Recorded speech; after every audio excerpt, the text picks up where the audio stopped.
आमिर अहमद खान साहब, सालिस छोड़े ना बनाए गए पुल छोड़े, आपने हुर्मुज़ जो है वो एक अहम मामला बन गया है। कहा गया कि रूट को ईरान की हिदायत के मुताबिक इस्तेमाल किया जाए, नहीं किया गया तो फिर कतरी और सऊदी जहाज़ निशाना बने हैं।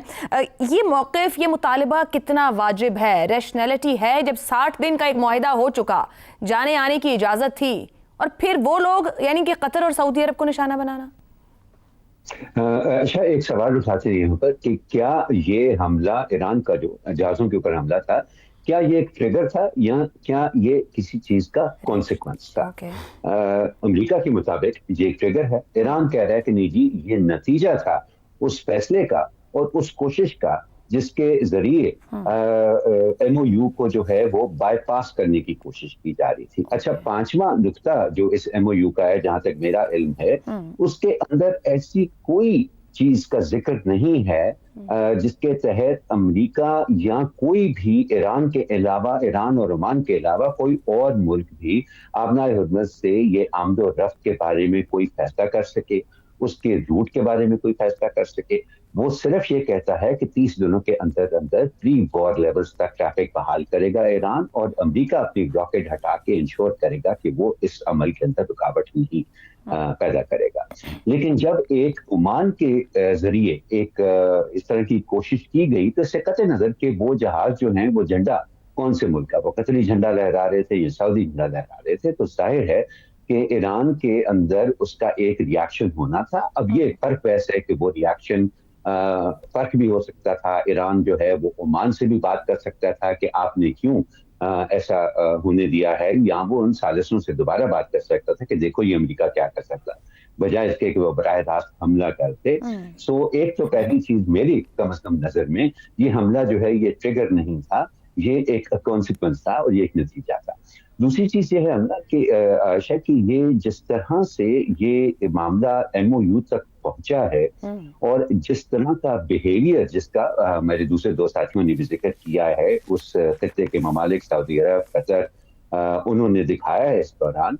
तो किसी इक्का दुक्का वाकया से या ये एक फ्लेयर अप की वजह से मेरा ख्याल है कोई लॉन्ग टर्म उसके ऊपर ईरान को भी इस बात का पता है कि कोई लॉन्ग टर्म इम्पैक्ट शायद ना हो। हाँ, अगर ये इस तरह से होना शुरू हो जाए बाकायदा और दोबारा एक जंगी सूरत हाल की तरफ हम चले जाएं तो फिर उसके लॉन्ग टर्म होंगे। लेकिन ये जो फ्लेयर अप्स हैं, इनको मेरा ख्याल है दुनिया एक तरह से टैक्टिकल फ्लेयर अप्स के तौर पे देख रही है कि ये जो 60 दिनों की एक मोहलत पैदा की है इस MOU ने, उसके अंदर अब दोनों अतराफ से, ईरान की तरफ से भी और अमेरिका की तरफ से, अपनी स्ट्रेटेजिक पोजीशन को मजबूत करने की कोशिश की जा रही है, स्ट्रेटेजिक गेन्स की कोशिश की, शॉर्ट टर्म गेन्स की कोशिश की जा रही है, जिसकी बुनियाद के ऊपर जो 60 दिनों के अंदर अंदर जो मामला लॉन्ग टर्म बेसिस के ऊपर अगर पायदार अमन की तरफ बढ़ना है तो वो दोनों फरीक अपने आप को मजबूत। आमिर साहब, ये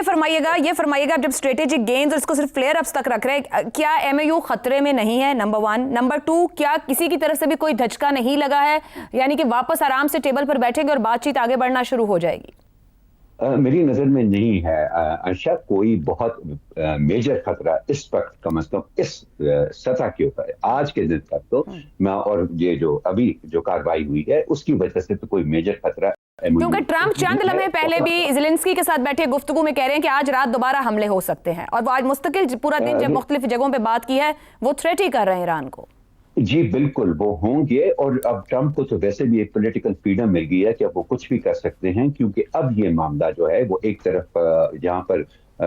IRGC के हाथ में है, दूसरी तरफ अमेरिका में ये मामला पेंटागन के हाथ में चला गया है कि टैक्टिकल स्ट्रेंथ जो है वो कैसे हासिल की जाए। ये फैसले व्हाइट हाउस में नहीं होते, ये फैसले पेंटागन में होते हैं। इसलिए मेरा नहीं ख्याल कि ट्रंप की बातों पर बहुत ज्यादा ध्यान देने की जरूरत है। बहरहाल अगर इस मामले को फौरी तौर पर काबू में ना लाया गया तो फिर जाहिर है बात बढ़ भी सकती है, लेकिन at this point in time मैं समझता हूँ कि ये टैक्टिकल फ्लेयर अप है, ये कोई लॉन्ग टर्म थ्रेट जो है वो इस MOU को, या कोई फंडामेंटल थ्रेट नहीं। दुरुस्त हो गया। रज़ा रूमी साहब, 24 से 48 घंटे में जो वाक़यात रूनुमा होते हैं, कतर की तरफ से बाज़ाब्ता एहतजाज किया गया है, सफारत खाने के थ्रू भी, सऊदी अरब ने भी इसकी मजम्मत की है, इस पर तनकीद किया। ये फरमाइएगा कि क्या MOU को खतरा है? नहीं, क्या एक धचका लगा है? नहीं लगा है?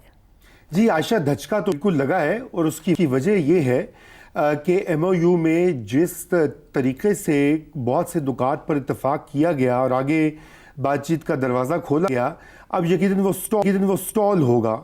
اور کانفلکٹ کی دوبارہ سے صورتحال جب پیدا ہوتی ہے تو پھر اس میں بہت سے جو ایک وہ ہوتا ہے انگریزی میں کہتے ہیں law of in intended consequences, یعنی کہ وہ مضمرات جن کا آپ نے پہلے سے اندازہ یا تخمینہ نہ لگایا ہو وہ بھی ان کا خدشہ پیدا ہو جاتا ہے۔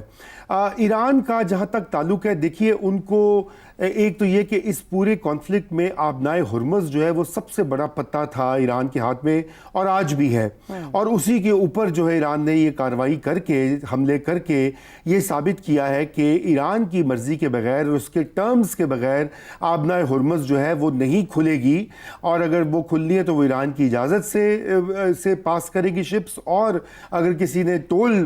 دینا ہے تو وہ بھی دینا ہوگا۔ تو یہ ایران ایک نئی rules of the game set کر رہا ہے اس ریجن میں، یہ جانتے ہوئے کہ اس وقت ڈونلڈ ٹرمپ کے پاس یہ رستہ یا آپشن نہیں کہ وہ دوبارہ سے فل سکیل وار کا آغاز کر دیں۔ وہ دھمکیاں تو جو مرضی دیتے رہے، پہلے بھی وہ بے حد دھمکیاں دے چکے ہیں، آپ کو پتہ ہے انہوں نے کہا تھا صفائی ہستی سے مٹا دیں گے وغیرہ وغیرہ، ان پہ تنقید بھی بہت ہوئی تھی، امریکہ کے اندر بھی ہوئی تھی۔ تو اس لیے ایران کو بھی پتہ ہے کہ لمٹس ہیں امریکی ایکشن کی، اور اس میں مگر اظہر امید صاحب اس حملے کو تو اس نے بھی ساتھ دے دیا، نیٹو یورپی ممالک نے بھی کہا کہ ٹھیک کیا، یہ جائز تھا جو حملہ کیا گیا۔ جی دیکھیے انہوں نے ساتھ دیا، لیکن مسئلہ یہ ہے یہاں پر کہ جیسے میں نے آپ سے عرض کیا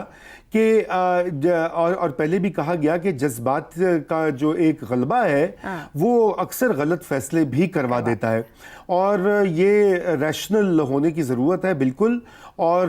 اس میں ایران کو بھی ایک حد سے آگے نہیں جانا چاہیے۔ مگر جہاں تک یہ باقی گلف کی ریاستوں کا بھی معاملہ ہے، دیکھیے وہاں بھی نئے rules of the game set ہو رہے ہیں۔ کیا پرانا جو آرکیٹیکچر ہے جہاں پہ امریکی اڈے اور امریکی چھتر چھایا ان گلف ریاستوں کو میسر تھی اور ابھی بھی ہے تھیری میں، تو ایران چاہتا ہے کہ وہ بھی سب کچھ تبدیل ہو آنے والے یہ جو 60 دن کا جو عرصہ ہے یا اس کے بعد جو ایک نیا نقشہ ابھر کے آئے گا۔ در حقیقت ایران اپنی وہاں پر ایک قسم سے اپنی پاور بھی مینیفیسٹ یا شو کر رہا ہے۔ مگر یہ جو صورتحال بنی ہے، قطر نے خفگی کا اظہار کیا، اس ساری صورتحال میں پھر ریشنالٹی ہے ایران کی اس ڈیمانڈ کے اندر؟ دیکھیے بات یہ ہے کہ ابھی تو کارڈ ایران کے ہاتھ میں آبنائے ہرمز کا، اس لیے سب کو آنا ہی پڑے گا لائن پہ۔ قطر کے نے بھی اپنی جو ہے گزارنی ہے شپس وہاں سے، گیس فیلڈ بھی مشترکہ ہے۔ قطر نہیں چاہتا کہ یہ جنگ دوبارہ سے ہو، کیونکہ اگر ایران پر حملے ہوتے ہیں تو قطر اس سے متاثر ہوتا ہے، دیگر بھی گلف کی ریاستیں